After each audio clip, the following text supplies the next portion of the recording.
شروع کرتی ہوں اللہ کے نام سے جو بے انتہا مہربان نہایت رحم فرمانے والا ہے۔ فرمایا تم دونوں یعنی انسان اور شیطان یہاں سے اتر جاؤ، تم ایک دوسرے کے دشمن رہو گے۔ اب اگر میری طرف سے تمہیں کوئی ہدایت پہنچے تو جو کوئی میری اس ہدایت کی پیروی کرے گا وہ نہ بھٹکے گا نہ بدبختی میں مبتلا ہوگا، اور جو میرے ذکر سے منہ موڑے گا اس کے لیے دنیا میں تنگ زندگی ہوگی اور قیامت کے روز ہم اسے اندھا اٹھائیں گے۔ وہ کہے گا پروردگار دنیا میں تو میں آنکھوں والا تھا، یہاں مجھے اندھا کیوں اٹھایا؟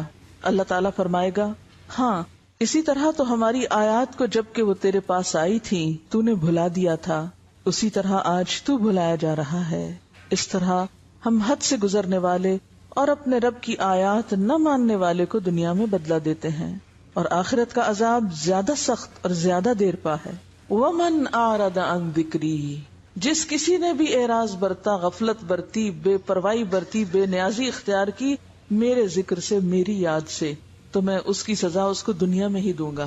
فَإِنَّ لَهُ مَعِيشَةً ضَنْكَا، دنیا کی زندگی اس کے لیے تنگ ہو جائے گی، سب کچھ ہوتے ہوئے بھی اس کا دل خوش نہیں ہوگا، اس کا دل گھٹن کا شکار ہوگا۔ اور پھر یہ معیشتاً ضنکا صرف دنیا میں نہیں قبر میں بھی ہوگی۔ قبر کے عذاب میں جو اہم ترین چیز ہے وہ کیا ہے؟ قبر کا تنگ ہونا، تنگی، بھچ جانا۔ تو ایک زندگی یہ دنیا کی زندگی ہے، دوسری زندگی وہ قبر کی زندگی، اور پھر اگلی زندگی حشر کی زندگی ہے۔ وَنَحْشُرُهُ يَوْمَ الْقِيَامَةِ أَعْمَى، قبر سے وہ پھر اندھا ہو کے اٹھے گا، اور اس وقت انسان کہے گا قَالَ رَبِّ لِمَ حَشَرْتَنِي أَعْمَى، کہے گا یا رب تو نے مجھے اندھا کیوں اٹھایا؟ وَقَدْ كُنْتُ بَصِيرًا، میں تو دیکھنے والا تھا، میری آنکھیں تو ٹھیک کام کرتی تھی، یہ سب کیا ہوا؟ میں تو دیکھ سکتا تھا، دنیا میں تو میری بینائی نہیں گئی تھی، یہ آج میری بینائی کیوں چھن گئی؟ آج میری نظر کیوں چلی گئی؟ یہاں مجھے کیوں اندھا اٹھایا گیا؟ تو اس کو وجہ بتائی جائے گی۔ قَالَ كَذَلِكَ أَتَتْكَ آيَاتُنَا فَنَسِيتَهَا وَكَذَلِكَ الْيَوْمَ تُنْسَى، ہاں اسی طرح تو ہماری آیات کو جب کہ وہ تیرے پاس آئی تھیں تو نے بھلا دیا تھا۔ ہماری آیات کے بارے میں تم نے اپنی آنکھیں بند کر رکھی تھی، ہماری نشانیاں تجھے نظر نہ آتی تھیں، ہمارے کلام، ہماری یاد، ہماری بات کی طرف توجہ کرنے کا تمہارے پاس وقت ہی نہ تھا، وہ تو تمہاری ترجیحات میں سے ہی نہ تھا۔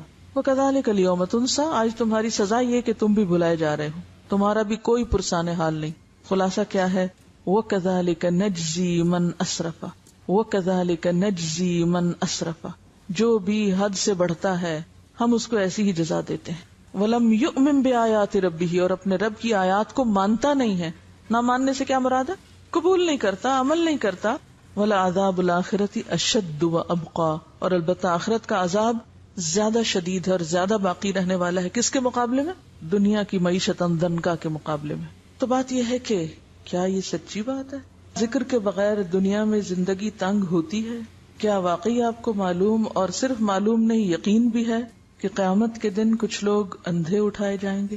کیا واقعی ایسا ہونے والا ہے؟ اور اگر یہ سچ ہے اور ایسا ہی ہونے والا ہے تو پھر ہمیں صرف اپنی ہی نہیں ان سارے لوگوں کی فکر کرنی ہے جو اللہ کے ذکر سے، اللہ کی طرف سے آئی ہوئی نصیحت سے بالکل اندھے بنے ہوئے ہیں اس زندگی میں، اس دنیا میں۔ یہ اگنور کیے جانے کے لائق بات نہیں، یہ بہت اہم بات ہے۔ تھوڑی دیر کے لیے آنکھیں بند کر کے تصور کریں اس زندگی کا جس میں انسان دیکھ نہیں سکتا، اور یہ تو پھر صرف دنیا ہے جس میں اگر کسی ایک انسان کی بینائی چلی بھی جائے تو بہت سے لوگ مدد کرنے کے لیے موجود ہوتے ہیں۔ اب تو ایسے ادارے بن چکے ہیں، ایسی فاؤنڈیشنز ہیں، ایسے انتظامات ہیں جن سے اس دنیا میں نابینا لوگوں کو بہت سی فیسلٹیز پرووائڈ کی گئی ہیں کہ وہ اپنی زندگی میں انڈیپینڈنٹلی کام کر سکیں، اپنا چلنا پھرنا، حتیٰ کہ پڑھنا لکھنا۔ لیکن قیامت کے دن کون کس کا مددگار ہوگا؟ کون کس کے کام آئے گا؟ اور کیا یہ سچ نہیں کہ من کان فی ہذہ اعمی فہو فی الآخرۃ اعمی واضل سبیلا، جو شخص اس دنیا میں اندھا بن کے رہا، اس نے آنکھیں نہ کھولی، اس نے اس ذکر کو نہیں پڑھا، اس نے اللہ کو یاد نہیں کیا، تو قیامت کے دن بھی وہ اندھا ہی اٹھایا جائے گا، اور بھی زیادہ راستے کے اعتبار سے بھٹکنے والا ہوگا، اس کو راستہ ہی نہیں ملے گا۔ کیا واقعی یہ ایسی آیت ہے کہ جس پر انسان غور کیے بغیر گزر جائے اور جس پر عمل کرنے کی کوئی تدبیر نہ سوچے؟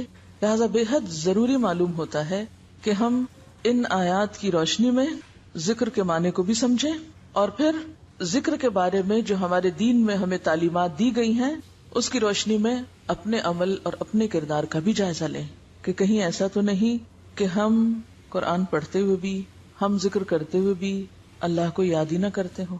تو آج ہم گفتگو کریں گے ذکر کی حقیقت کے بارے میں کہ ذکر کیا چیز ہے، ذکر کیسے کرنا چاہیے، ذکر کی کتنی قسمیں ہیں، اور پھر سب سے اہم بات ذکر کا اصل مفہوم کیا ہے، ذکر کی روح کیا ہے، اور اس ذکر کا جو قرآن کی شکل میں ہے حق کیسے ادا کیا جائے، اس کے لیے آنکھوں کو کیسے کھولا جائے کہ قیامت کے دن بھی دیکھنے والوں میں سے اٹھیں۔ قرآن پاک کی ایک سورت ہے، سورت الاعلیٰ، اس میں اللہ سبحانہ وتعالیٰ فرماتے ہیں قد افلح من تزکا وذکر اسم ربہ فصلی بل تؤثرون الحیاۃ الدنیا والآخرۃ خیر وابقی ان ھذا لفی الصحف الاولی صحف ابراہیم وموسیٰ۔ کیا معنی ہے اس آیت کا؟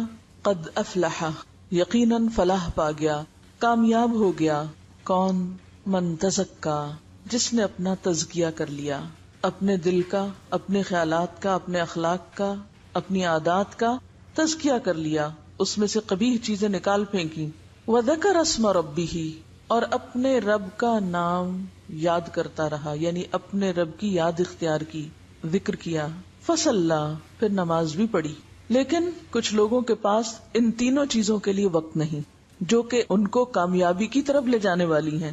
قد افلح من تزکا، نہ تزکیے کے لیے وقت ہے، وذکر اسم ربہ، نہ ذکر کا وقت ہے، نہ ذکر کی طرف دھیان ہے، فصلی، اور نہ نماز ہی کی طرف توجہ ہے۔ کیوں؟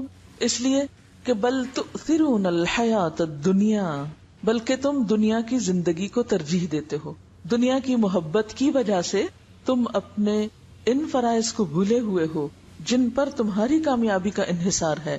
والآخرۃ خیر وابقی، اور تمہیں یہ بھی بھول گیا کہ آخرت زیادہ اچھی جگہ ہے اور زیادہ باقی رہنے والی ہے، اس دنیا کی نسبت وہ گھر جو ہمیں کل ملنے والا ہے وہ زیادہ اچھا گھر ہے۔ ان ھذا، یقیناً یہ باتیں، لفی الصحف الاولی، پہلے صحیفوں میں بھی موجود ہیں۔ اس سے کیا پتہ چلتا ہے کہ کامیابی کے یہ اصول ابدی ہیں۔ ابدی کا کیا معنی ہوتا ہے؟ ہمیشہ سے، ان میں کوئی شک نہیں۔ ہر دور میں یہی باتیں پیغمبرانہ تعلیم کا حصہ رہی ہیں، اور خاص طور پر صحف ابراہیم و موسیٰ، ابراہیم اور موسیٰ علیہ السلام کی تعلیمات، ان کی کتابوں اور ان کے صحیفوں میں بھی یہی باتیں تھی، یعنی ساری تعلیمات کا نچوڑ یہی ہے۔ تو گویا دین کی تعلیم یہی ہے۔ پہلی چیز کہ تزکیہ نفس ہو، تزکیہ قلب ہو، تزکیہ اخلاق ہو۔ کس لیے یہ ساری صفائی، یہ اہتمام؟ آپ گھروں کی صفائی کیوں کرتے ہیں؟ ڈیکوریشن کیوں کرتے ہیں؟ ہر چیز کو کیوں تیار کرتے ہیں؟ کسی خاص مہمان نے آنا ہوتا ہے۔ دلوں کا تزکیہ کس لیے؟ کہ یہ دل اللہ کے لیے بنے ہیں، اس میں ہمیں سب سے محبوب ترین چیز کو یہاں مقام دینا ہے۔ تو یہاں سب سے محبوب ترین ہستی اللہ رب العزت کی ذات، یہ دل تو اس کے لیے، اتنی قیمتی چیز، اتنی قیمتی جگہ، یہ دنیا کی ٹھیکریوں کے لیے تو نہیں ہے، دنیا کی حقیر چیزوں کے لیے تو نہیں ہے کہ ان کو یہاں بسا لیں۔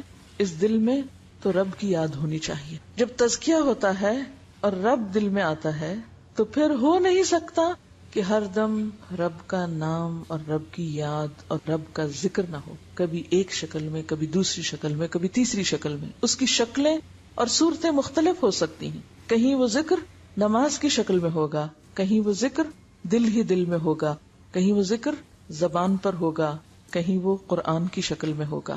لیکن یہ نہیں ہو سکتا کہ ایسے شخص کی زندگی پھر اپنے رب کی یاد سے خالی ہو جائے، یہ نہیں ہو سکتا۔ اور جب یہ خصوصیات انسان کے اندر حقیقی معنوں میں آتی ہیں تبھی اس کا دل اس دنیا کی بجائے آخرت کا چاہنے والا ہو جاتا ہے، جبھی پھر اس کی نمازیں بنتی ہیں۔ فصلی، اور نماز ہے کیا؟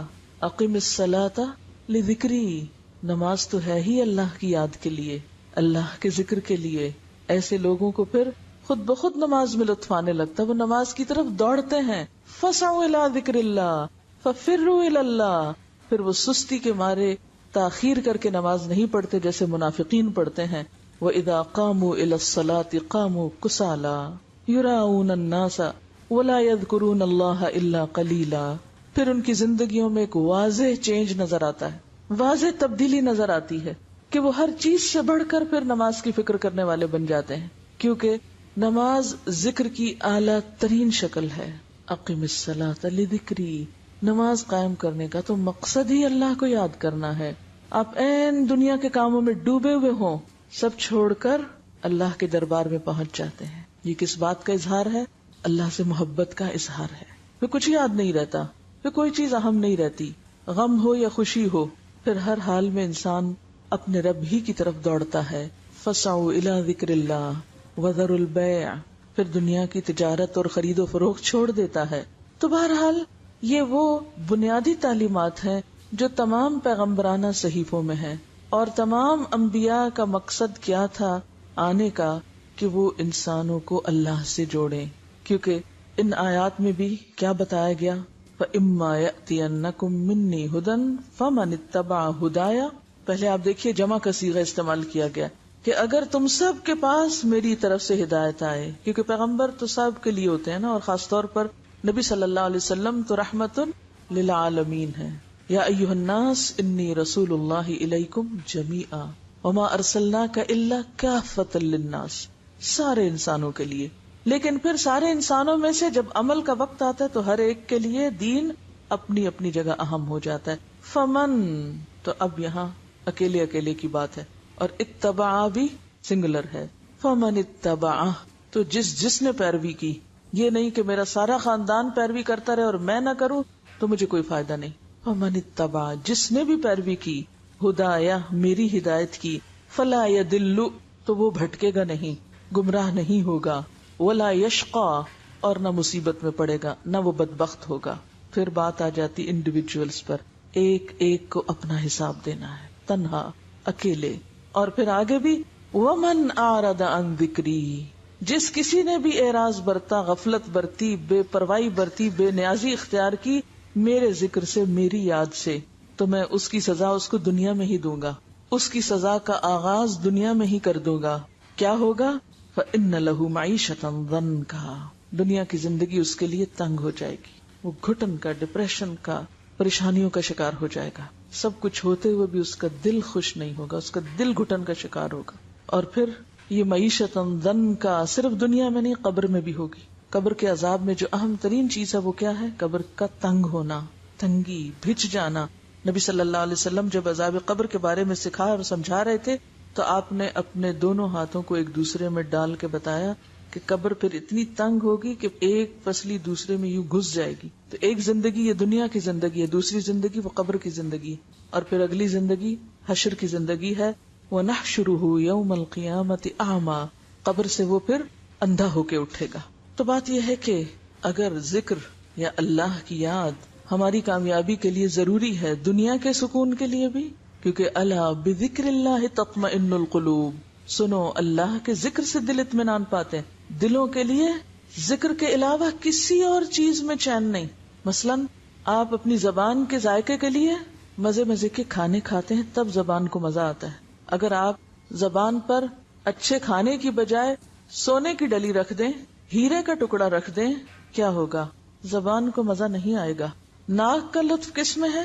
ہماری قوت شامہ کا لطف کس میں ہے؟ اچھی خوشبو کے سونگنے میں. اگر آپ اس کے سامنے سونے چاندی کا ڈھیر رکھ دیں اور کہیں سونگو اس کو، تو اس کو تو کوئی مزہ نہیں آئے گا اس میں. اسی طرح اگر ہم اپنے دل میں اللہ کی یاد کی بجائے، اللہ کی محبت کی بجائے، اللہ کے ذکر کی بجائے سونے چاندی کی محبت ڈال لیں تو دل چین نہیں پائے گا. یہ دل کچھ اور مانگتا ہے اور ہم اس کو سونے چاندی اور دنیا کی دولت میں خوش کرنے کی کوشش کرتے ہیں. تو دل کا لطف، دل کا سکون اور دل کا چین اللہ کے ذکر میں ہے. الا بذکر اللہ تطمئن القلوب. اسی لیے ہم دیکھتے ہیں کہ تمام انبیاء نے اپنے اپنے لوگوں کو ذکر کی طرف متوجہ کیا، اور آج بھی دعوت دین دینے والوں کی، تعلیم دین کا کام کرنے والوں کی یہ بنیادی ذمہ داری ہے کہ لوگوں کو اس کی طرف متوجہ کریں. تو اس سلسلے میں ہم دیکھتے ہیں حضرت یحییٰ علیہ السلام کا قول. وہ اپنے لوگوں سے کہتے ہیں وَآمُرُكُمْ أَن تَذْكُرُوا اللَّهَ تَعَالَى، لوگوں میں تمہیں حکم دیتا ہوں، یعنی حکم ہے میرا کہ تم کیا کرو؟ اللہ کو یاد کرو. یعنی صرف مشورہ نہیں دیتا بلکہ حکم دیتا ہوں تم کو اور ذکر کرنے والا دراصل دنیا کے فتنوں، دنیا کے غموں، دنیا کی پریشانیوں سے ایک محفوظ پناہ گاہ میں آ جاتا ہے، ہر طرح کے خطرات سے محفوظ ہو جاتا ہے، اندرونی بھی اور بیرونی بھی، کیونکہ جب تک بندہ اپنے رب کو یاد کرتا ہے اللہ اپنے اس بندے کی مدد فرماتا ہے۔ امام ابن القیم کہتے ہیں کہ ذکر کرنے والے کی مثال ایسے ہی ہے جیسے وہ شخص جس کے پیچھے جلدی سے دشمن چڑھ دوڑے، یعنی اس کے پیچھے کوئی دشمن لگا ہوا ہو۔ ذرا تصور کریں کہ کوئی پیچھے لگا ہوا ہے آپ کے اور پکڑنے لگا آپ کو۔ کون ہے دشمن؟ کھلا دشمن، سب جانتے ہیں۔ کیا وہ کبھی کبھی پیچھے لگتا ہے؟ ہر وقت لگا ہوا ہے اور ہمیں پتہ ہی نہیں، اور ہم اس کا نشانہ بنے ہوئے ہیں، لٹ رہے ہیں اس کے ہاتھوں۔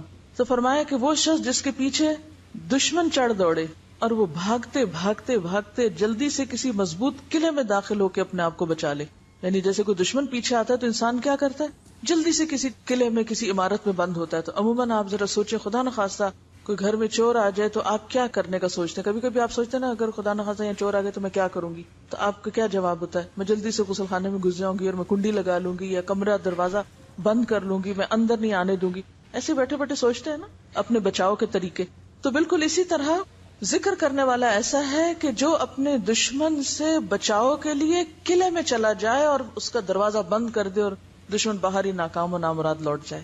یعنی ذکر اس طرح انسان کو شیطان کے شر اور شیطان کی دشمنی اور اس کے وسوسوں سے محفوظ کرتا ہے، اور ذکر ہی ایسی چیز ہے کہ جو دشمن سے بچاؤ کے لیے ایک ہتھیار ہو سکتا ہے، یہی ایک ذریعہ ہے، یہی ایک قلعہ ہے، لہذا کبھی بھی انسان اس سے غافل نہ ہونے پائے۔ ابن عباس کہتے ہیں شیطان ابن آدم کے دل پر چھاتی تان کے بیٹھا رہتا ہے، بالکل الرٹ۔ چھاتی تان کے بیٹھنے کا مطلب کیا ہے؟ بالکل الرٹ۔ امیجن کریں کہ آپ کا دشمن آپ کے دل پر کیسے بیٹھا ہے؟ جیسے کوئی حاضر باش فوجی ہو۔ پس جب وہ بھول یا غفلت کا شکار ہوتا ہے یعنی دل، تو فوراً حملہ آور ہوتا ہے، وسوسے ڈالتا ہے، اور پھر انسان جب ذکر کرنے لگتا ہے تو وسوسے رخصت ہونے لگتے ہیں۔ رسول اللہ صلی اللہ علیہ وسلم نے فرمایا، ذکر الہی سے زیادہ انسان کے لیے کوئی چیز عذاب الہی سے نجات دینے والی نہیں۔ اب یہاں میں ذکر عام معنوں میں لے رہی ہوں جس میں سب طرح کے ذکر شامل ہو جاتے ہیں، ٹھیک ہے، یہ ذہن میں رہے۔ یہاں ذکر کی کوئی ایک خاص مخصوص شکل نہیں مراد، بلکہ اس سے مراد کیا ہے؟ اللہ کی یاد، کیونکہ آخر میں بتاؤں گی آپ کو کہ اللہ کی یاد کا مطلب کیا ہے۔ اللہ کے عذاب سے بچانے کے لیے سب سے مؤثر نسخہ کیا ہے؟ اللہ کا ذکر، اللہ کی یاد۔ رسول اللہ صلی اللہ علیہ وسلم نے فرمایا، میں تمہیں تمام اعمال سے بہتر، خدا کے نزدیک زیادہ پسندیدہ، تمہارے درجوں کی بلندی کا ذریعہ، سونا چاندی خرچ کرنے سے بہتر اور دشمنوں سے لڑ کر مرنے اور مارنے سے بھی بہتر چیز نہ بتاؤں؟ صحابہ نے کہا، جی ہاں اے اللہ کے رسول صلی اللہ علیہ وسلم، آپ ضرور بتائیے۔ آپ نے فرمایا، اللہ کا ذکر کرنا۔ گویا ذکر تمام عبادات میں افضل ترین عبادت ہے۔ رسول اللہ صلی اللہ علیہ وسلم نے حضرت معاذ بن جبل سے فرمایا، کیا میں تم کو بتاؤں کہ تمہارے اعمال میں سب سے زیادہ اچھا عمل کیا ہے، اور تمہارے مالک کے یہاں سب سے زیادہ پاکیزہ کیا چیز ہے، اور تمہارے رتبے کو سب سے زیادہ بڑھانے والا کیا عمل ہے؟ تمہارے لیے سونا چاندی دینے سے بھی زیادہ بہتر چیز کیا ہے، اور اس سے بھی بہتر کہ تم کل اپنے دشمن سے ملو، تم ان کی گردنیں مارو وہ تمہاری ماریں؟ تو صحابہ نے عرض کیا، ہاں اے اللہ کے رسول صلی اللہ علیہ وسلم۔ آپ نے فرمایا، ذکر اللہ تعالی، اللہ کو یاد کرتے رہنا۔ اسی طرح ایک اور روایت میں آتا ہے کہ ایک آدمی نے رسول اللہ صلی اللہ علیہ وسلم سے پوچھا، کیا اللہ کے رسول صلی اللہ علیہ وسلم، مجاہدوں میں سب سے زیادہ اجر کس مجاہد کا ہے؟ آپ نے فرمایا، اس شخص کا جو سب سے زیادہ اللہ کا ذکر کرتا ہے، یعنی جہاد کے ساتھ ساتھ اللہ کو یاد کرتا ہے۔ پھر آدمی نے پوچھا کہ روزہ داروں میں سب سے زیادہ اجر کس کا ہے، یعنی کس روزہ دار کا اجر باقی روزہ داروں سے زیادہ ہے؟ فرمایا، اس شخص کا جو سب سے زیادہ اللہ کا ذکر کرنے والا ہے، یعنی روزہ رکھ کر ادھر ادھر کی لایانی باتیں کرنے کی بجائے زیادہ سے زیادہ اللہ کو یاد کرتا رہتا ہے۔ اسی طرح اس آدمی نے نماز اور زکوٰۃ اور حج اور صدقے کے بارے میں بھی سوال کیا، اور ہر بار آپ یہی جواب دیتے رہے کہ وہ شخص جو سب سے زیادہ اللہ کا ذکر کرتا ہے۔ یہ سن کر حضرت ابو بکر نے حضرت عمر رضی اللہ تعالیٰ عنہ سے کہا، ذکر کرنے والے نیکی میں سب سے آگے بڑھ گئے، ذکر کرنے والے نیکی میں سب سے آگے نکل گئے۔ رسول اللہ صلی اللہ علیہ وسلم نے فرمایا، ہاں ایسا ہی ہے، واقعی بڑھ گئے۔ اس کی کیا وجہ ہے کہ وہ کیوں سب سے آگے بڑھ گئے؟ اس لیے کہ تمام عبادات کا اگر خلاصہ یا مقصد یا روح اگر کوئی چیز ہے تو کیا ہے؟ اللہ کو یاد کرنا. اور یہ ہر عبادت کے اندر ہو سکتا ہے اور ہونا چاہیے. یعنی جس عبادت میں اللہ کا ذکر نہیں، اللہ کی یاد نہیں، پھر وہ عبادت بے روح عبادت ہے، بے معنی ہے. وہ تو پھر عبادت کا مقصد ہی پورا نہیں ہوا. رسول اللہ صلی اللہ علیہ وسلم نے فرمایا سبق المفردون قیل وما المفردون یا رسول اللہ صلی اللہ علیہ وسلم قال الذاکرون اللہ کثیرا والذاکرات. صحیح مسلم کی روایت ہے، آپ نے فرمایا مفردون سبقت لے گئے. دریافت کیا گیا اے اللہ کے رسول صلی اللہ علیہ وسلم یہ مفردون کون ہیں؟ مفردون کس کو کہتے ہیں؟ فرمایا کثرت سے اللہ کا ذکر کرنے والے مرد اور عورتیں.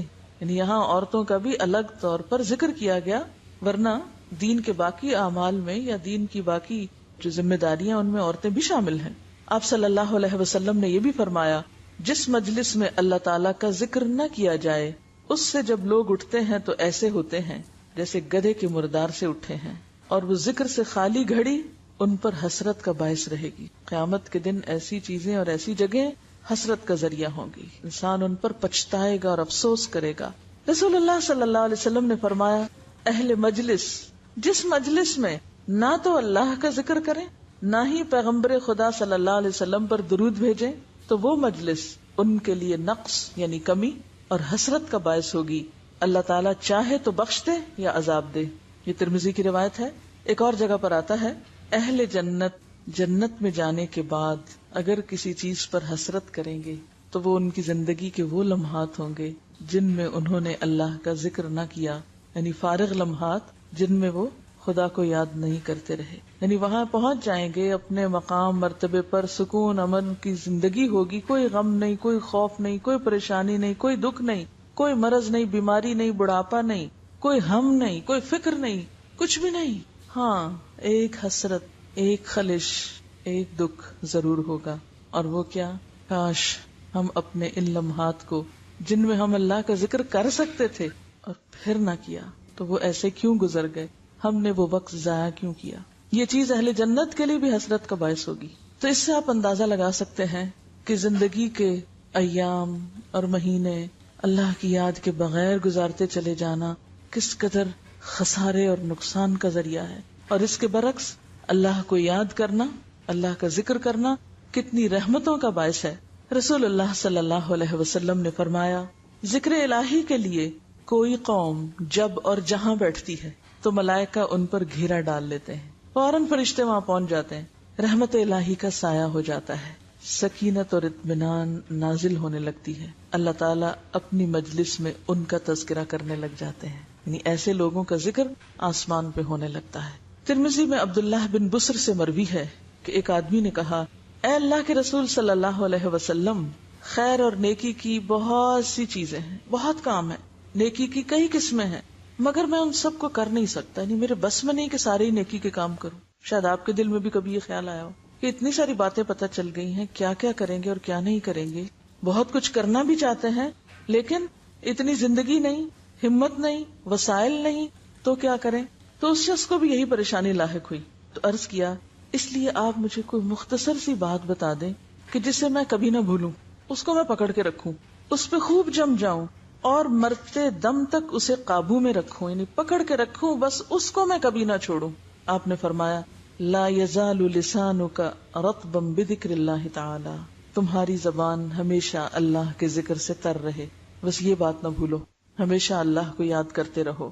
ایک اور جگہ پر آپ نے فرمایا مثل الذی یذکر ربہ والذی لا یذکر ربہ مثل الحی والمیت، اللہ کا ذکر کرنے والے اور نہ کرنے والے کی مثال زندہ اور مردہ کسی ہے. یعنی کرنے والا ایسا ہے جیسے زندہ ہو اور نہ کرنے والا جیسے مردہ انسان ہو.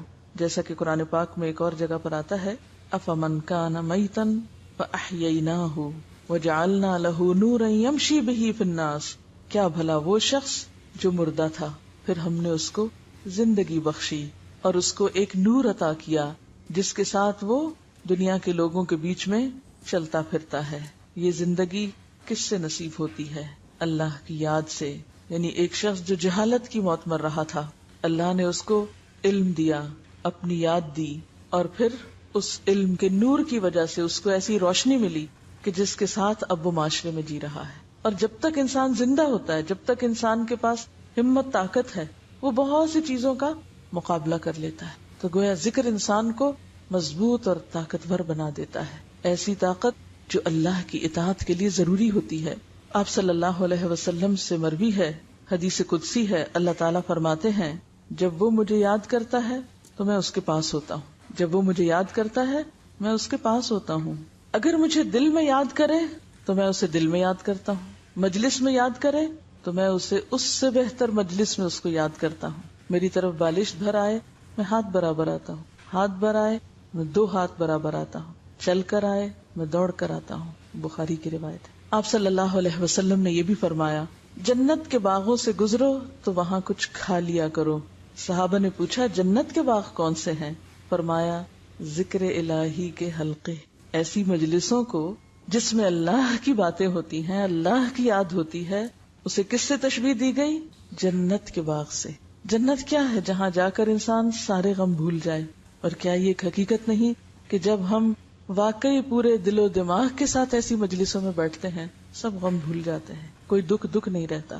ایک عجیب سکون اور خوشی اور اطمینان اور ایک راحت اور سکینت محسوس ہوتی ہے. آپ صلی اللہ علیہ وسلم سے مروی ہے، حدیث قدسی ہے، اللہ تعالیٰ فرماتے ہیں وہ بندہ میرا پورا غلام ہے، یعنی پورا بندہ ہے جو مرتے دم تک مجھ کو یاد رکھتا ہے. اور مرتے دم تک وہی یاد رکھ سکتا ہے جس کو صحت کی حالت میں، طاقت کی حالت میں اللہ کو یاد کرنے کی عادت ہو. اسی لیے بہت سے ایسے لوگوں کے واقعات آپ نے پڑھے اور سنے ہوں گے کہ جو نزا کے عالم میں بھی اللہ اللہ کر رہے ہوتے ہیں، اللہ کی باتیں کر رہے ہوتے ہیں. اور کچھ لوگ مرتے وقت بھی جس چیز سے محبت ہوتی ہے، کسی کاروبار سے یا تجارت سے یا پھر کسی انسان سے یا کسی کرکٹر سے یا کسی اور سے، مرتے وقت بھی اسی کی باتیں کر رہے ہوتے. اور یہ ایک فیکٹ ہے. کسی نے ایک ریسرچ کی تھی اور اس نے 100 ایسے لوگوں کے تجربات اور مشاہدات ریکارڈ کیے اور بیان کیے کہ جو ڈیتھ بیڈ پہ تھے کہ وہ آخری وقت میں کیا باتیں کرتے ہیں. اور دیکھا یہ گیا کہ جیسی باتیں لوگوں کی حالت بیداری میں ہوتی تھی، زندگی میں ہوتی تھی، ڈیتھ بیڈ پہ بھی وہ انہی چیزوں کے بارے میں بات کر رہے ہوتے تھے. بستر مرگ پر بھی وہ انہی چیزوں کے بارے میں بات کر رہے ہوتے. کیونکہ جو چیز کثرت سے ہماری زندگی میں ہوتی ہے نا، وہی خوابوں میں نظر آنے لگتی. جو چیز ہمارے دل کو لگ جائے، مثلا کسی امتحان کا خوف، تو خواب میں بھی ہم پرچہ لکھ رہے ہوتے ہیں، ٹیسٹ کی تیاری کر رہے ہوتے ہیں. یا کسی انسان کی محبت، تو پھر خوابوں میں بھی ہمیں وہی نظر آ رہا ہوتا ہے. ایک قدرتی بات ہے. تو جس دل میں اللہ کی یاد گھر کر جائے، پھر حالت بیداری میں بھی اور خواب میں بھی اور زندگی میں بھی اور مرتے وقت بھی پھر وہ اللہ ہی کو یاد کرتا ہے. ایسا ہی بندہ اللہ اس کو اپنا مکمل بندہ قرار دیتا ہے کہ یہ میرا ہے. اور جس کو اللہ اپنا کہہ دے، پھر اس سے بڑھ کر اس کے لیے اور کوئی درجہ اور گریڈ اور رتبہ اور مقام کیا ہو سکتا ہے. دنیا کے بڑے بڑے عہدے اور دنیا کی بڑی بڑی ترقی اس کے سامنے ہیچ ہے کہ کسی کو مالک کائنات اپنا کہہ دے کہ یہ میرا پورا بندہ ہے. قرآن پاک کو اگر ہم دیکھیں تو اس میں بھی ہمیں بہت ساری ایسی آیات ملتی ہیں کہ جن میں ذکر کی کثرت یا بار بار ذکر کرتے رہنے کی تلقین کی گئی ہے.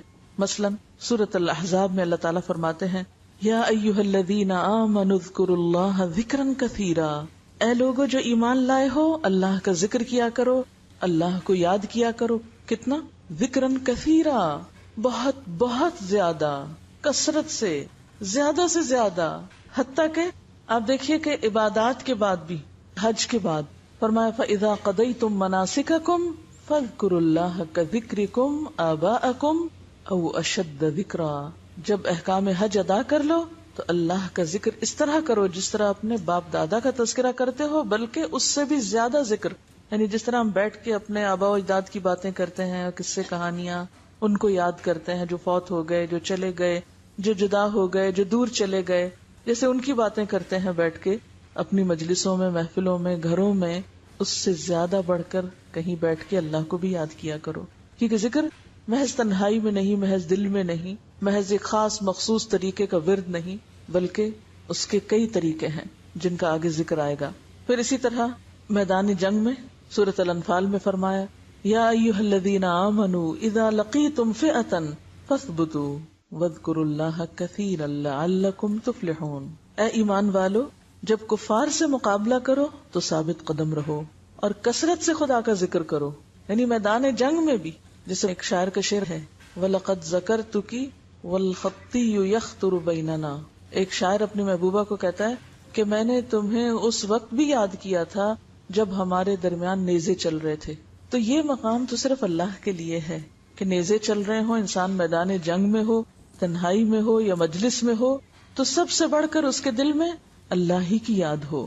رسول اللہ صلی اللہ علیہ وسلم نے فرمایا، انسان پر جو گھڑی ذکر الہی سے خالی گزری وہی قیامت کے دن حسرت کا سبب ہوگی. اور جیسا کہ پہلے میں نے عرض کیا، اہل جنت کو اس گھڑی کے سوا کسی چیز کا افسوس نہ ہوگا جو ذکر الہی سے خالی گزر گئی. اور حقیقت یہ ہے کہ دلوں کو چمکانے والی اور دلوں کو جلا بخشنے والی چیز بھی اللہ کا ذکر ہی ہے.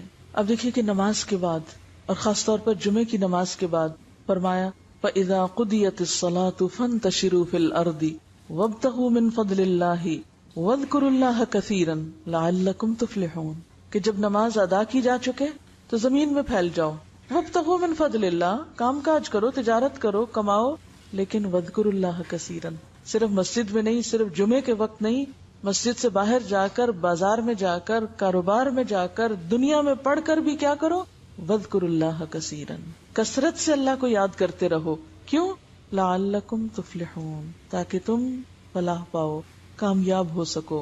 اور حقیقت یہ ہے کہ انسان کے دل کو زنگ لگ جاتا ہے، انسان کے دل پر میل آنے لگتی ہے، انسان کا دل سخت ہونے لگتا ہے، انسان کا دل بیمار ہونے لگتا ہے، انسان کا دل بجھنے لگتا ہے. یہ ساری دل کی بیماریاں ہیں. ان سب بیماریوں کا علاج اللہ کا ذکر ہے. دل کی غذا بھی اللہ کا ذکر ہے، دل کا علاج بھی اللہ کا ذکر ہے. اور ویسے بھی اگر ہم دیکھیں تو انسان جب تک اللہ کا ذکر کرتا ہے اللہ اس بندے کے ساتھ ہوتا ہے. امام ابن تیمیہ فرماتے ہیں، دل کے لیے ذکر ایسا ہے جیسے مچھلی کے لیے پانی. دل کے لیے ذکر ایسا ہے جیسے مچھلی کے لیے پانی.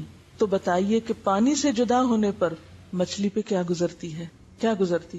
آپ کو معلوم ہے نا کہ اب سونامی ڈیزاسٹر میں سب سے پہلے کیا ہوا ہے، زمین پھٹی ہے اور جو سمندر کا پانی سطح زمین پر تھا وہ سمندر کے اندر جانے لگا، سک ہونے لگا، زمین اس کو سک کرنے لگی. اس کے نتیجے میں جب پانی تیزی کے ساتھ زمین کے اندر گیا تو جو مچھلیاں تھیں سمندر میں وہ تڑپنے لگی اور بہت سے لوگ ان کو پکڑنے آ گئے. اس وقت بھی عبرت کی نگاہ نہیں تھی کہ یہ کیا ہوا. کبھی ایسا نہیں ہوا کہ پانی اس طرح نیچے اتر جائے زمین کے. یہ تو قیامت کی نشانیوں میں سے ہے، یہ تو کوئی بڑی بلا ہے، کوئی بڑی آفت ہے کہ اذا البحار فجرت.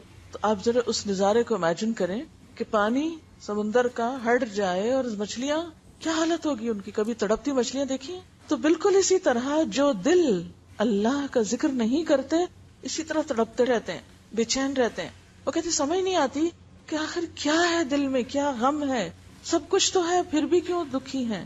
کیونکہ اللہ کی یاد نہیں. اور اللہ کی یاد کو بھی وہ صرف چند وظیفے وظائف میں سمجھتے ہیں. یعنی ذکر کا بھی چونکہ صحیح مفہوم نہیں پتا ہوتا، اس لیے بعض لوگ ذکر کر کے بھی پیاسے ہی رہتے ہیں، ذکر کر کے بھی ان کو صحیح پانی نہیں ملتا. تو ذکر کرنے کا سب سے بڑا فائدہ یہ ہے کہ انسان کو اللہ کی مدد اور تائید حاصل ہوتی ہے. پھر یہ کہ شیطان دور بھاگتا ہے، شیطان سے انسان محفوظ ہوتا ہے، شیطان کے منصوبوں کو ناکام بنا دیتا ہے. وہ اتنی پلاننگ کر کے آتا ہے آپ کو بہکانے کے لیے، آپ اللہ کی یاد میں مشغول ہیں، اس کو منہ کی کھانی پڑتی ہے، ذلیل و رسوا ہو کے لوٹتا ہے. پھر اسی طرح اللہ کی رضا اور خوشی کا سبب بھی ذکر ہی سے ہوتا ہے. ذکر دل کے لیے بھی روشنی ہے اور چہرے کے لیے بھی روشنی ہے. ذکر دنیا کی روزی کی کشائش کا سبب بھی ہے، کیونکہ عدم ذکر میں معیشت دن کا، تنگ زندگی، تکلیف کی زندگی کی بات کی گئی. ذکر ہی انسان کے اندر اللہ کی محبت میں شدت پیدا کرتا ہے، کیونکہ جس چیز کو آپ بار بار یاد کرتے رہنا اس کی محبت بڑھتی چلی جاتی ہے، اور جس کو یاد کرنا آپ چھوڑ دیں اس کی محبت خود بخود کم ہونے لگتی. پھر ذکر یہ ایسی چیز ہے کہ جس سے انسان احسان کے درجے کو پہنچتا ہے. ان تعبد اللہ کأنک تراہ، گویا تم اس کو دیکھ رہے ہو. پھر اسی طرح انسان کے اندر جو بصیرت ہے، غور و فکر کی صلاحیت ہے، اور انسان پر حکمتوں کے دروازوں کا کھلنا، یہ سب بھی اللہ کی یاد سے ہوتا ہے. کیونکہ دل بہتر طور پہ کب کام کرتا ہے؟ جب اس کو اس کی غذا مل جاتی ہے، خوراک مل جاتی ہے، وہ صحت مند ہوتا ہے، طاقتور ہوتا ہے. جب دل کے اندر اللہ کی ہیبت آتی ہے، اللہ کی محبت آتی ہے، اللہ کی یاد آتی ہے، اس میں سرشار ہوتا ہے. تو اس کی نگاہیں، اس کی زبان، اس کے کان اور طرح کام کرنے لگتے ہیں، اس کی پوری شخصیت پہ اثر انداز ہوتا ہے ذکر۔ یہ جو باتیں میں نے آپ کو بتائی ہیں، یہ دراصل صرف باتیں نہیں ہیں، کچھ لوگوں نے عملی طور پر اس کا تجربہ بھی کیا ہے، اس کا ایکسپیرینس بھی کیا۔ امام ابن قیم کہتے ہیں کہ ایک دفعہ مجھے ابن تیمیہ کے ہاں جانے کا اتفاق ہوا، ان کے شاگرد تھے۔ کہتے ہیں کہ وہ عام حالات میں بھی ان کے ساتھ رہے اور جیل میں بھی ان کے ساتھ رہے، یعنی زندگی بھر ان کے ساتھ رہے، اور ان کے فوت ہونے کے بعد ان کی کتابوں کو آگے پھیلانے والے اور ان کے نظریے کو عام کرنے والے بھی وہی تھے۔ تو اپنے استاد کی خدمت میں حاضر ہوتے ہیں تو کہتے ہیں کہ میں نے دیکھا کہ آپ نے صبح کی نماز پڑھی اور پھر وہیں بیٹھ کر تقریباً دوپہر تک ذکر الہی کرتے رہے۔ ذکر سے فارغ ہو کے میری طرف متوجہ ہوئے، کہنے لگے یہ میرا ناشتہ تھا، اگر یہ نہ کھاؤں تو میری قوت کم ہو جائے گی۔ اس کے مطلب نہیں کہ وہ روز ایسے کرتے تھے اور سارے کام کاج چھوڑ کے بیٹھے ہوئے تھے، لیکن کبھی کبھار وہ اس طرح بھی اللہ کو یاد کرتے تھے کہ ایک نماز پڑھی اور پھر دیر تک اسی پہ بیٹھے رہے اور اللہ کو یاد کرتے رہے، غور و فکر کرتے رہے۔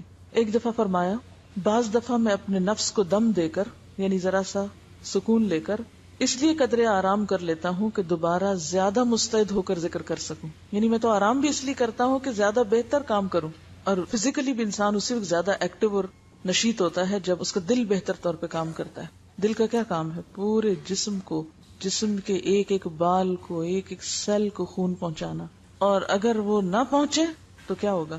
جسم کے کسی حصے کو خون نہ پہنچے کیا بنے گی؟ ڈیڈ ہو جائے گا۔ تو اسی طرح جب دل میں اللہ کی یاد نہیں ہوتی تو باقی زندگی کے کاموں میں بھی پھر کچھ نہیں ہوتا، لہٰذا وہ سارے عمل بے روح ہونے لگتے ہیں، بیکار ہونے لگتے ہیں۔ تو دل کی زندگی ذکر میں ہے، اور انسان کی زندگی دل کی زندگی میں ہے، اور جب تک ایک بندہ مومن کا اپنے رب سے رابطہ نہیں ہوتا، اپنے رب کے ساتھ ایک مضبوط تعلق نہیں ہوتا، اس وقت تک وہ اطاعت کا حق بھی ادا نہیں کر سکتا۔ پھر آپ دیکھیے کہ جب تک ہم اللہ کی بات کرتے ہیں یا اچھی بات کرتے ہیں یا دل میں اللہ کو یاد کرتے ہیں تو ہم جھوٹ، چغلی، غیبت، شکایتیں، ان ساری چیزوں سے بچتے ہیں۔ یہ سارے شر کس وقت ہمارے اوپر امڑ آتے ہیں؟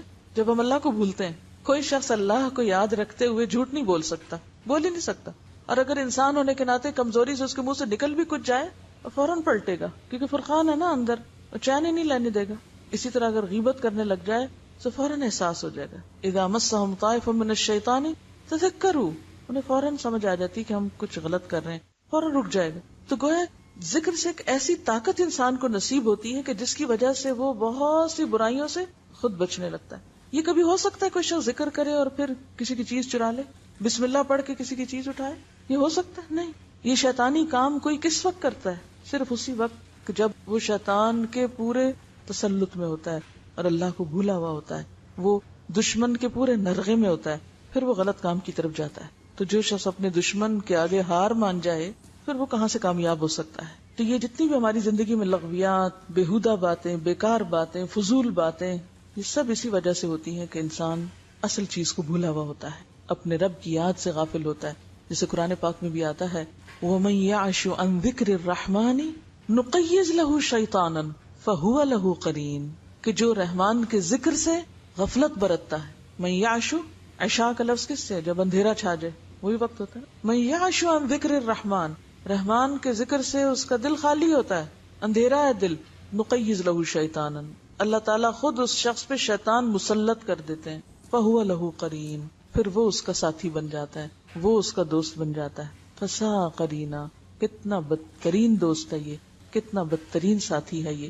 اور سب سے بڑی مصیبت تو یہ ہے کہ جو اللہ کو بھولتا ہے اللہ اس کو بھلا دیتا ہے، جیسا کہ اس آیت میں بھی فرمایا، قال كذلك اتتك آیاتنا فنسیتها وكذلك اليوم تنسى، کہ ہماری آیات تیرے پاس آئی تھی تو نے انہیں بھلا دیا، اسی طرح آج تجھے بھی بھلایا جاتا ہے۔ سورۃ الحشر میں اللہ تعالیٰ فرماتے ہیں وَلَا تَكُونُوا كَالَّذِينَ نَسُوا اللَّهَ فَأَنسَاهُمْ أَنفُسَهُمْ أُولَئِكَ هُمُ الْفَاسِقُونَ، ان لوگوں کی طرح مت ہو جاؤ جنہوں نے اللہ کو بھلا دیا تو اللہ نے خود ان سے ان کے نفس بھلوا دیے، یہی لوگ فاسق اور بدکار ہیں۔ یعنی ذکر نہ کرنے سے نہ صرف یہ کہ انسان اپنے رب کو بھولتا ہے، ذکر نہ کرنا کیا ہے؟ رب کو بھولنا دوسرے لفظوں میں۔ تو ایسا شخص پھر خود فراموش بھی ہو جاتا ہے۔ خدا فراموشی دراصل کیا ہے؟ خود فراموشی۔ تو انسان الٹیمیٹلی اپنے اوپر ظلم کرنے والا ہوتا ہے۔ اور اگر دیکھا جائے تو ذکر سب سے آسان ترین عبادت ہے۔ اگر دیکھا جائے تو ذکر آسان ترین عبادت ہے۔ سو کچھ بھی خرچ نہیں کرنا پڑتا آپ کو. اللہ سبحانہ وتعالیٰ فرماتے ہیں وَأَنِ اسْتَغْفِرُوا رَبَّكُمْ ثُمَّ تُوبُوا إِلَيْهِ يُمَتِّعْكُمْ مَتَاعًا حَسَنًا إِلَىٰ أَجَلٍ مُّسَمًّى وَيُؤْتِ كُلَّ ذِي فَضْلٍ فَضْلَهُ. اللہ سے بخشش مانگو، یعنی استغفار کی شکل میں ذکر کرو، پھر اس کی طرف رجوع کرو. تمہیں ایک وقت مقرر تک وہ اچھا فائدہ دے گا، یعنی دنیا میں بھی، اور ہر صاحب فضل کو اس کا فضل عنایت کرے گا. تو بات یہ ہے کہ ذکر سے دنیا میں بھی انسان بہترین فائدے اٹھاتا ہے. بہت سی مصیبتیں، غم، پریشانیاں، دکھ، یہ کیا ہے؟ دراصل اس زندگی کو بھی جہنم بنانے والی، اس زندگی کو بھی کیا بنا دیتی ہیں؟ دوزخ. یہ دنیا بھی ایک قید خانہ بن جاتی ہے، اور اس کے برعکس اللہ کا ذکر اور اللہ کی یاد، اس سے انسان دنیا میں بھی جنت کے مزے لینے لگتا ہے. اس کے بارے میں ابن تیمیہ فرمایا کرتے تھے دنیا میں جنت ہے، دنیا میں جنت ہے. جو شخص دنیاوی جنت میں داخل نہ ہوا وہ آخرت کی جنت میں بھی داخل نہ ہوگا.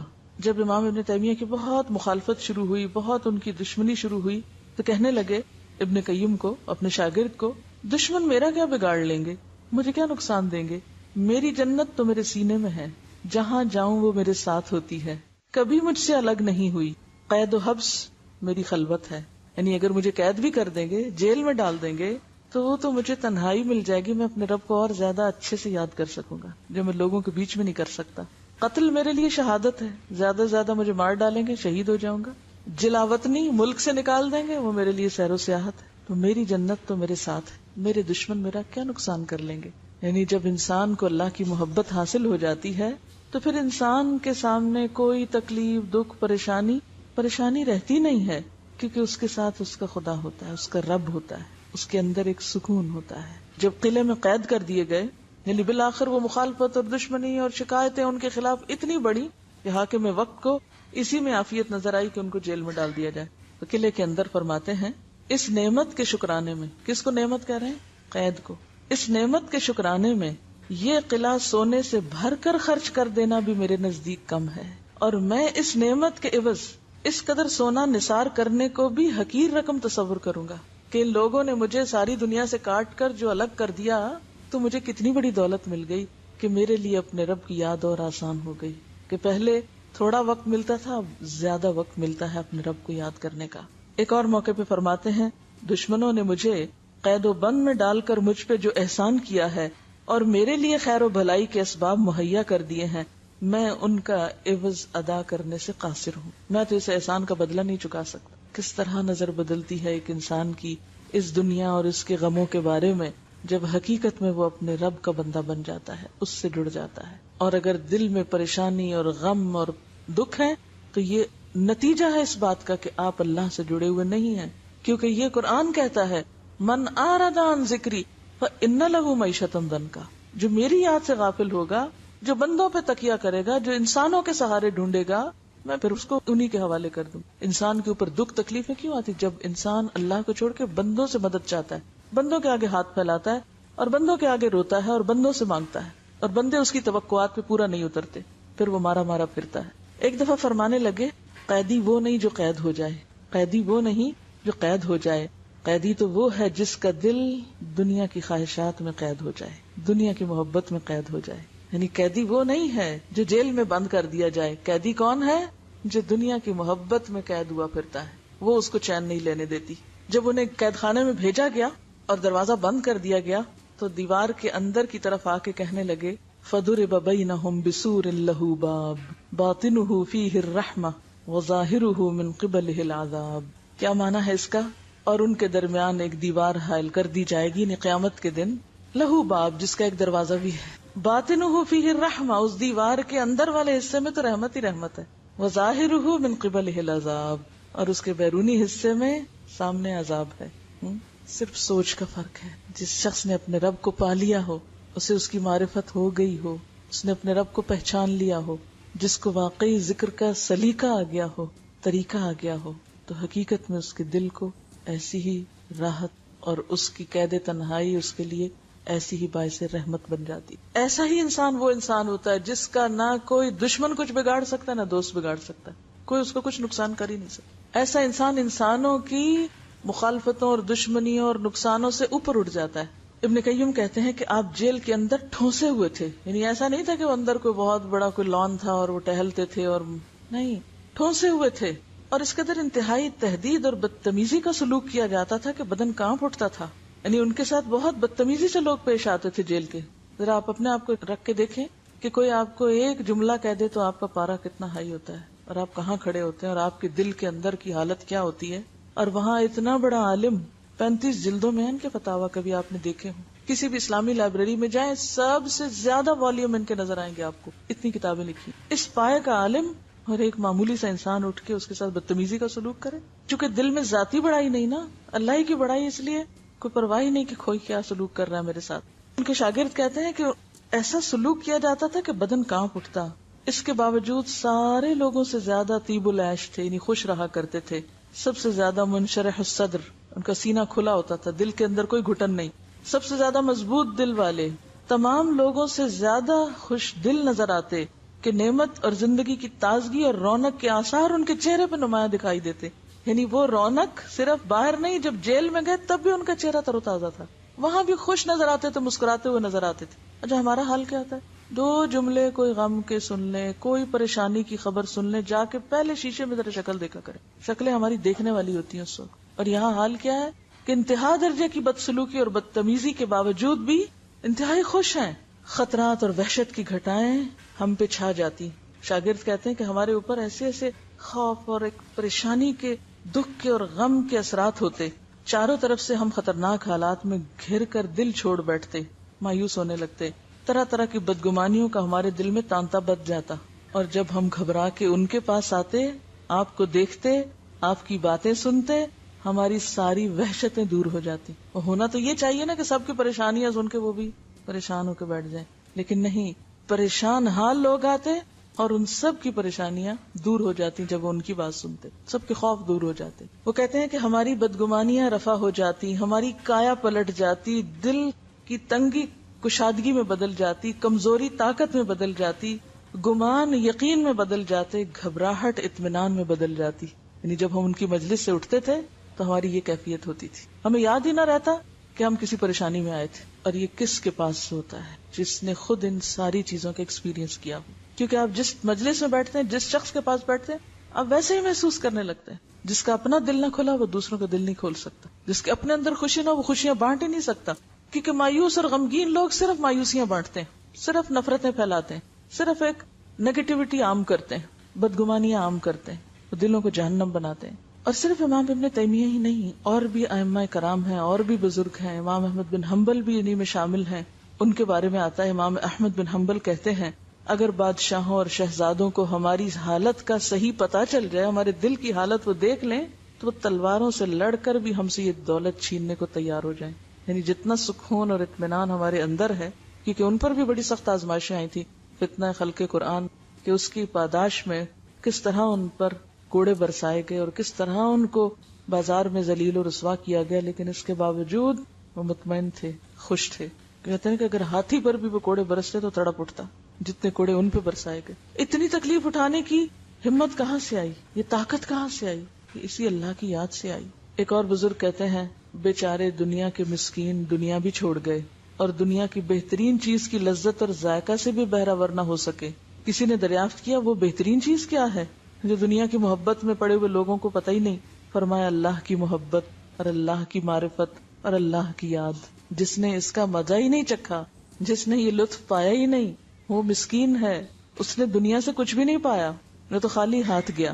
ظاہر ہے جو دنیا کمائی مال و دولت ہو تو پیچھے رہ جاتا ہے نا. ایک اور بزرگ کہتے ہیں، مجھ پہ ایسا وقت آتا ہے، یعنی ذکر اور اللہ کے کلام کی وجہ سے، کہ جس میں میں پکار اٹھتا ہوں کہ اہل جنت اگر ایسی حالت میں ہوں تو یقیناً بہترین زندگی میں ہوں گے. یعنی مجھے دنیا میں بھی بیٹھے بیٹھے اپنے دل کے اندر ایک جنت کی فیلنگ آنے لگتی ہے. اور یہ صرف اس وقت ہوتا ہے جب انسان کا اللہ سے تعلق بالکل خالص ہو جائے، کوئی دوسرا بیچ میں نہ ہو. اور جس شخص کا تعلق اللہ سے ٹوٹ جائے پھر اس کا حال پریشان حال ہوتا ہے. من اعرض عن ذکری فإن له معیشۃ ضنکا. نہ وہ اپنے وقت کا صحیح استعمال کر سکتا ہے، نہ اپنی صلاحیتوں کا صحیح استعمال کر سکتا ہے، نہ اپنی زندگی سے کوئی بہترین کام لے سکتا ہے. وہ ہر وقت ایک پریشان خیالی کا شکار ہے، بکھرے ہوئے حال والا ہے اور کان امرہ فرطا. اسی لیے ہمیں قرآن پاک میں اس بات سے منع کیا گیا ہے کہ ایسے لوگوں کی کمپنی میں نہ بیٹھا جائے، ایسے لوگوں کی بات نہ مانی جائے جو اللہ کی یاد سے غافل ہوں. ولا تطع من اغفلنا قلبه عن ذکرنا واتبع هواه وكان امره فرطا. ولا تطع، مت اطاعت کرو، کس کی؟ من اغفلنا قلبه عن ذکرنا، جس کے دل کو ہم نے اپنی یاد سے غافل کر رکھا ہے. غافل لوگوں کی صحبت سے، غافل لوگوں کی مجلس سے پرہیز کرو. کیوں؟ ان کا حال کیا؟ واتبع هواه، کیونکہ وہ تو اپنی خواہشات کے بندے، جس نے اپنی خواہشات کی پیروی کی. وکان امرہ فرطا، نتیجتاً اس کے کام کیسے کام ہوتے ہیں؟ ان آرگنائزڈ، بکھرے ہوئے. فرطا، کوئی سمجھ نہیں اس کو کیا کرنا اور کیا نہیں کرنا. تو جس شخص کی زندگی میں کوئی ترتیب ہی نہ ہو، تنظیم ہی نہ ہو، اس کو پتہ ہی نہ ہو اس نے سویرے کیا کرنا ہے اور شام کیا کرنا ہے، اس نے اب کیا کرنا ہے اور کل کیا کرنا ہے، تو ایسا شخص تمہیں بھی کیا بنا دے گا؟ کیونکہ صحبت کا تو اثر ہوتا ہے، وہ تمہیں بھی غافل کر دے گا. تمہارے اندر بھی اسی طرح کی بے ترتیبی اور پراگندہ خیالی اور پھر مایوسیاں اور پریشانیاں اور وہ ساری نیگیٹو چیزیں تمہارے اندر بھی آ جائیں گی. تو بات یہ ہے کہ ذکر کرنے والا نہ صرف یہ کہ خود خوش بخت ہوتا ہے، خود پرسکون ہوتا ہے، بلکہ اس کی مجلس میں بیٹھنے والے بھی پرسکون ہوتے ہیں. اسی طرح غافل شخص جہاں خود پریشانیوں کا شکار ہوتا ہے، اس کے پاس بیٹھنے والے بھی ویسے ہی پریشان خیال ہو جاتے ہیں. اب دیکھیں کہ غافل شخص کی ملاقات اور غافل شخص کی صحبت ایسے ہی ہے نا کہ جیسے مثلاً اگر آپ کہیں جا رہے ہیں گاڑی پہ، تو راستے میں کوئی آپ کی گاڑی روکے تو آپ کیا دیکھیں گے؟ دیکھ کے کیا کریں گے؟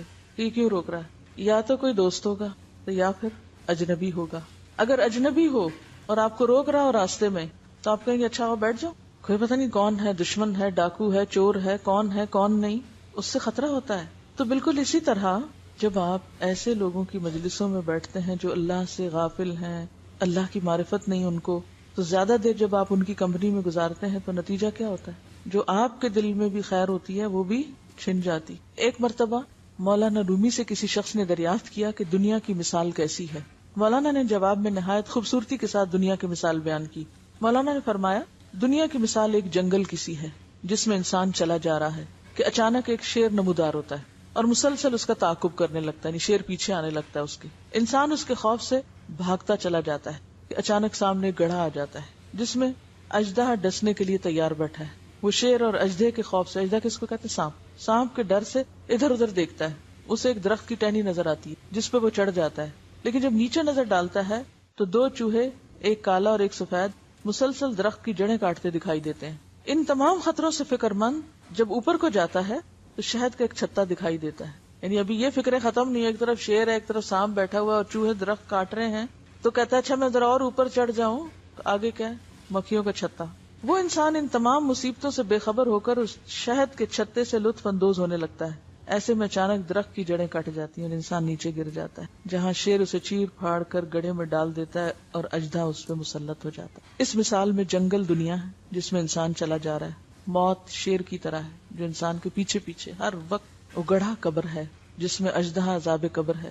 درخت کی ٹہنی اس کی عمر ہے جس کی جڑیں دن اور رات مسلسل کٹ رہی ہیں، ہر روز ایک دن ختم ہوتا چلا جا رہا ہے نا، جڑیں کٹ رہی ہیں.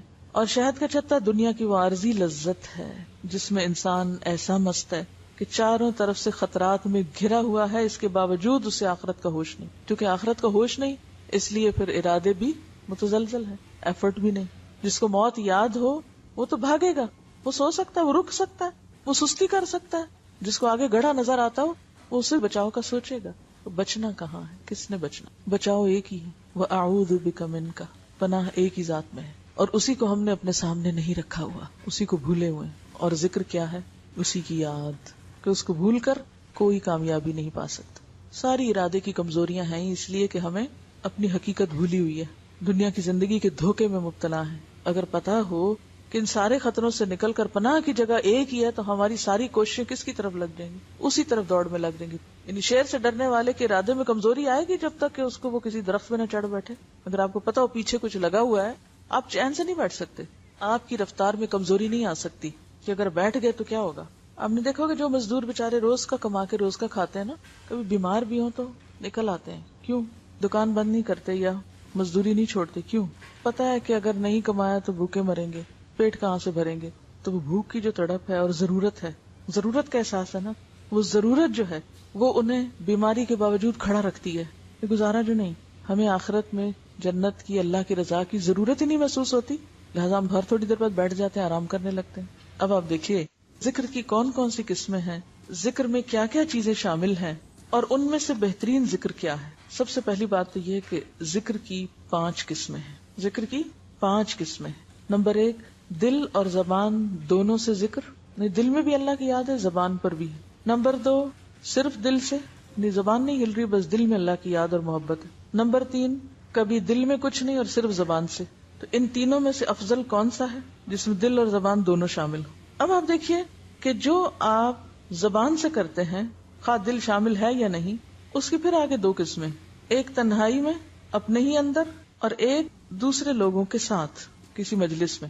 ایک ہے اکیلے اللہ کو یاد کرنا اور ایک ہے دوسروں کے ساتھ مل کے یاد کرنا. تنہائی میں جو ذکر کرتے ہیں اس میں مثلا سبحان اللہ و بحمدہ سبحان اللہ العظیم کی تسبیح پڑھ لینا، یا سبحان اللہ و بحمدہ عدد خلقہ و رضا نفسہ و زنۃ عرشہ و مداد کلماتہ.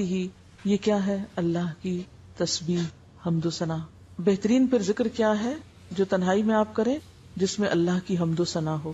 اور پھر لوگوں کے ساتھ جب آپ اللہ کا ذکر کریں تو اس میں کیا ہو؟ اس میں بھی بہترین ذکر کیا ہے کہ آپ اللہ کی پہچان لوگوں کو کرائیں. ٹھیک ہے، اللہ کی معرفت دلانا. مثلا یہ کہ اللہ تعالیٰ نے ہمیں پیدا کیا ہے، یہ ساری نعمتیں اللہ کی ہیں، اللہ ہمیں دیکھتا ہے، ہماری باتیں سنتا ہے، اللہ تعالیٰ ہماری دعائیں سنتا ہے، اللہ تعالیٰ بہت مہربان ہے، رحیم ہے، شفیق ہے. جتنے بھی اسماء حسنی ہیں ان سب کے حوالے سے کوئی بھی پہچان آپ اللہ کی کرا سکتے ہیں بندوں. یہ بہترین ذکر ہے جو بندوں کے ساتھ اللہ کا کیا جا سکتا ہے. یعنی بندوں کے ساتھ جب اللہ کی بات کریں تو اللہ تعالیٰ کے انعامات، احسانات اور اس کی صفات اور اس کے ناموں کا ذکر کریں. وَذَكَرَ اسْمَ رَبِّهِ. پھر آپ دیکھیں کہ کبھی آپ اللہ کی حمد کرتے ہیں، کبھی ثنا کرتے ہیں، کبھی بزرگی بیان کرتے ہیں، یہ اللہ کا نام بلند کرتے ہیں جب، تو کبھی آپ کیا کرتے ہیں؟ تسبیح کرتے ہیں، تعریف کرتے ہیں، اللہ کی بڑائی بیان کرتے ہیں. یہ تینوں چیزیں سورۃ الفاتحہ میں جمع ہو جاتی. اللہ تعالیٰ فرماتے ہیں کہ میں نے اس سورت کو اپنے اور بندے کے درمیان تقسیم کر دیا. بندہ جب کہتا ہے الحمدللہ رب العالمین تو اللہ تعالیٰ فرماتے ہیں حمدنی عبدی، میرے بندے نے میری حمد کی. جب کہتا ہے الرحمن الرحیم تو اللہ تعالیٰ فرماتے ہیں اثنا علی عبدی، میرے بندے نے میری ثنا کہی. جب کہتا ہے مالک یوم الدین تو اللہ تعالیٰ فرماتے ہیں میرے بندے نے میری بزرگی بیان کی، یعنی میری ہیبت ہے اس کے دل میں کہ وہ مالک یوم الدین ہے. تو یہ بھی کیا ہے؟ اللہ کا ذکر کرنا. گویا کسی کو سورۃ الفاتحہ کا ترجمہ اور تفسیر اور معنی بتا دینا کیا ہے؟ بہترین ذکر ہے، بہترین ذکر، کیونکہ اس میں قرآن پاک بھی شامل ہے اور قرآن میں بھی ام القرآن ہے. پھر اسی طرح کوئی بھی اللہ کی بات کرنا، اللہ تعالیٰ کے احکامات کے بارے میں بتانا کہ اللہ تعالیٰ کن باتوں سے راضی ہوتا ہے، کن سے ناراض ہوتا ہے، یعنی جس کو عام زبان میں آپ واعظ کہتے ہیں، ٹھیک ہے نا، یا قرآن کا پڑھانا وغیرہ. اب آپ دیکھیے کہ ذکر جو ہوتا ہے وہ دعا سے بھی افضل ہوتا ہے، کیونکہ اللہ تعالیٰ کی تعریف کرنا کیا ہے؟ اللہ کو یاد کرنا. اور دعا کرنا کیا ہے؟ اللہ سے کچھ مانگنا. حدیث میں آتا ہے جو میرا ذکر کرتے کرتے اپنی حاجت اور درخواست پیش نہ کر سکے، یعنی دعائی نہ مانگ سکے، میں اسے مانگنے والے سے بھی زیادہ عطا کر دیتا ہوں. یعنی انسان پہ کوئی دکھ پریشانی ہے اور وہ صرف ذکر شروع کر دے، درود شریف شروع کر دے، تو کیا ہوتا ہے؟ اگر وہ دعا نہ مانگ سکے تو بھی کیا ہوتا ہے؟ مانگنے سے بھی زیادہ مل جاتا ہے. اسی لیے ہم دیکھتے ہیں کہ یونس علیہ السلام جب مچھلی کے پیٹ میں گئے تھے تو انہوں نے یہ تو نہیں کہا تھا یا اللہ مجھ سے نکال، کیا کہا تھا؟ لا الہ الا انت سبحانک انی کنت من الظالمین. حضرت ایوب علیہ السلام کو جب تکلیف پہنچی تھی تو انہوں نے کیا کہا تھا؟ انی مسنی الضر وانت ارحم الراحمین. مانگا کچھ نہیں. آپ صلی اللہ علیہ وسلم دکھ اور تکلیف کے وقت کیا پڑھا کرتے تھے؟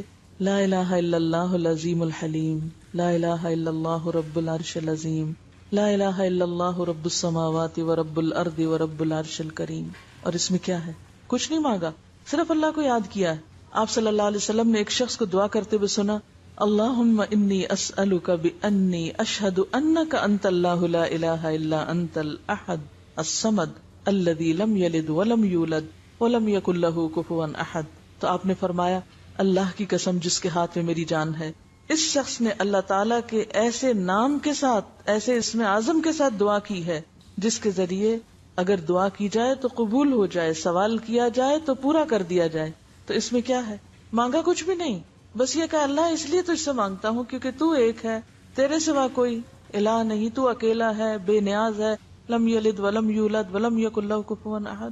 تو یہ مانگنے کا انداز جو ہے جس میں صرف اللہ کا ذکر ہو، یہ عام دعاؤں سے بھی زیادہ افضل ہے.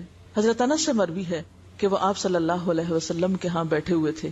ایک شخص نے نماز پڑھی اور دعا کی، اللہم انی اسألک بان لک الحمد لا الہ الا انت المنان بدیع السماوات والارض یا ذا الجلال والاکرام یا حی یا قیوم. مانگا کچھ نہیں.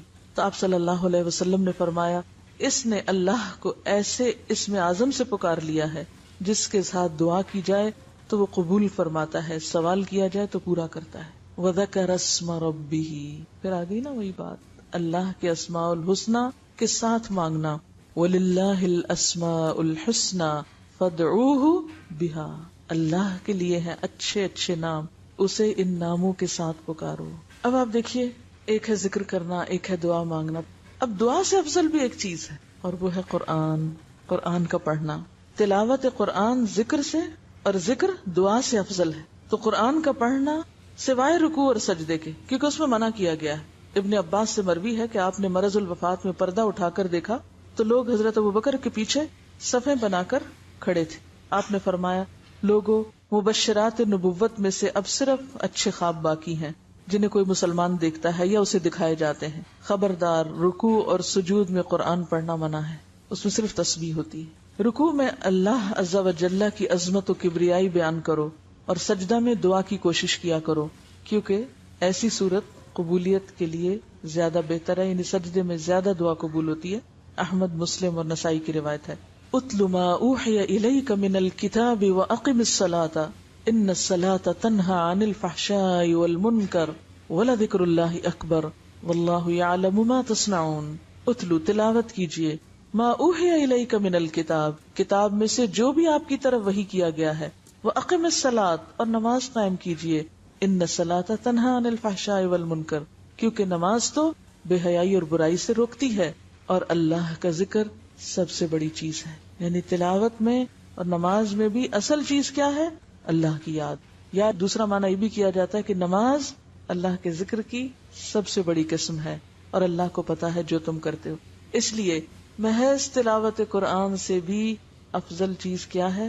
نماز. وَذَكَرَ اسْمَ رَبِّهِ فَصَلَّى، وہ ہائٹ ہے نماز. جو تلاوت قرآن کا پڑھنا نماز کے اندر ہوتا ہے وہ اس پڑھنے سے افضل ہے جو نماز کے بغیر پڑھا جاتا ہے. تو اس سے کیا پتا چلتا ہے کہ ذکر کے بھی درجے ہیں. ایک درجہ ہے دعا مانگنے کا، ایک درجہ ہے ذکر کرنے کا، ایک درجہ ہے قرات کا، قرآن پڑھنے کا، اور ایک درجہ ہے نماز پڑھنے کا اور نماز کے اندر قرآن پڑھنے کا.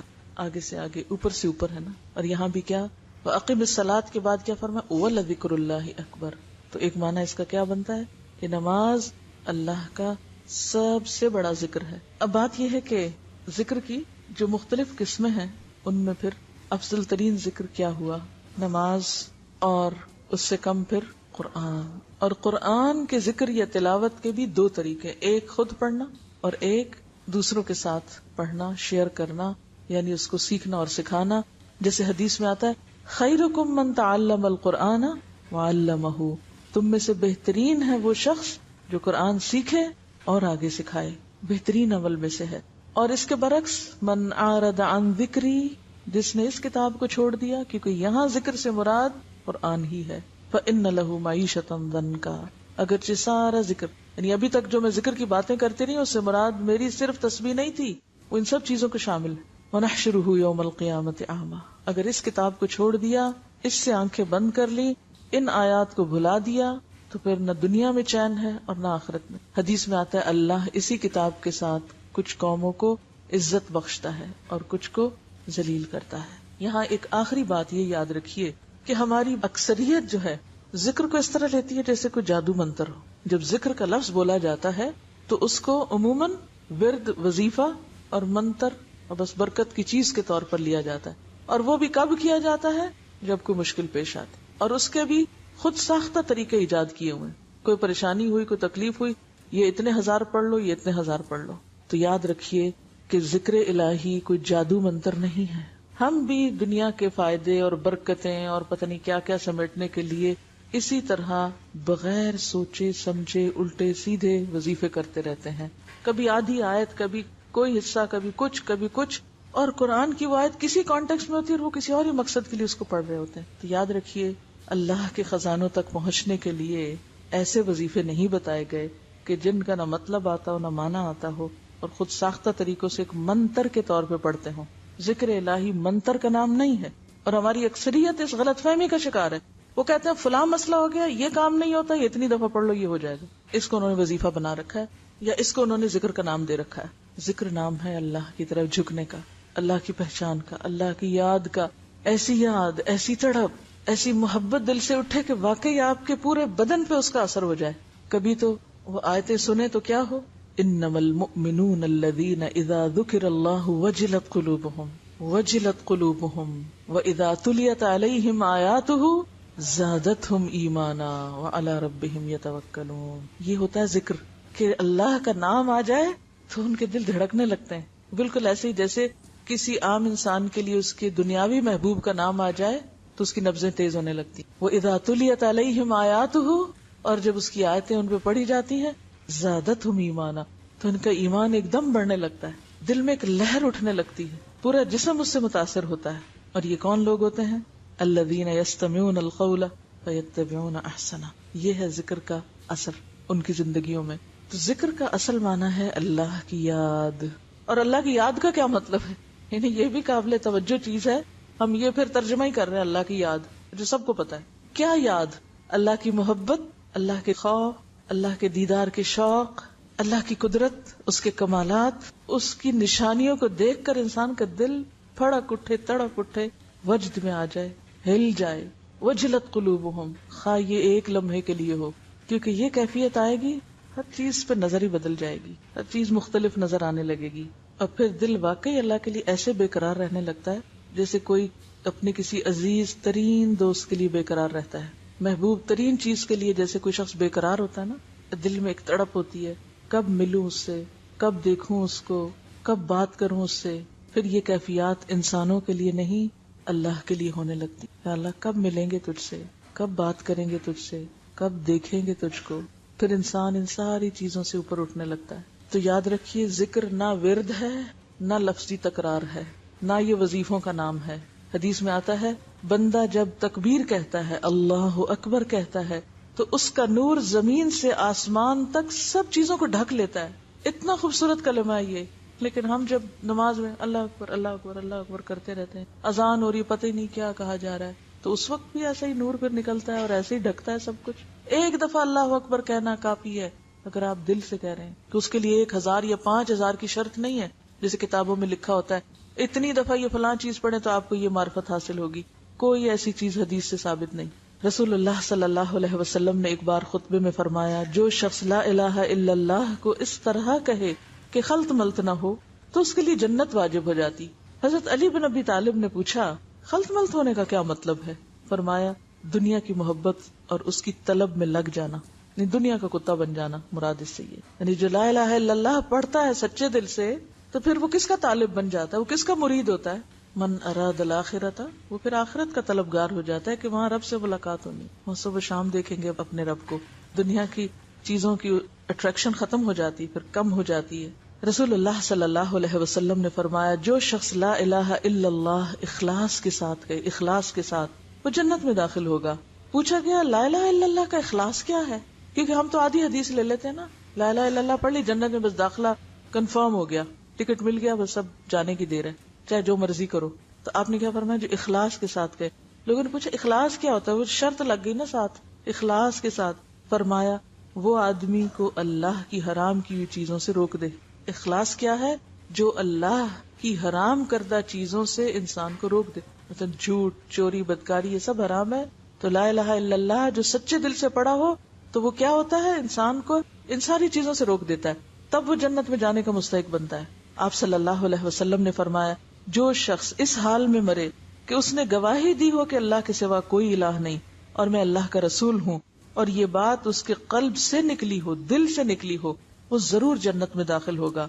ایک دوسری روایت میں آتا ہے جو اس بات کو جان لے کہ اللہ اس کا رب ہے، ان الذین قالوا ربنا اللہ، اور میں خدا کا رسول ہوں، اس نے دل سے اس کا یقین کیا ہو تو جہنم کی آگ اللہ اس کے لیے حرام کر دیتا. کیونکہ جب یہ باتیں دل سے نکلتی ہیں، جب یہ ذکر واقعی دل کا حصہ بنتا ہے، تو ہو نہیں سکتا کہ انسان کا عمل نہ بدلے. ہمارے اعمال کیوں نہیں بدلتے؟ ہم زبان سے ہی صرف رسمی ذکر کرتے رہتے ہیں، وظیفے پڑھتے رہتے ہیں، لیکن حقیقی معنوں میں اللہ کو یاد نہیں کرتے. اللہ سے دعا ہے کہ وہ ہمیں ذاکرین میں شامل کر لے، واقعی ہمارے دلوں، دماغوں، خیالوں، روح میں اللہ کی یاد سما جائے. وآخر دعوانا ان الحمد للہ رب العالمین. سبحانک اللہم وبحمدک، نشہد ان لا الہ الا انت، نستغفرک ونتوب الیک.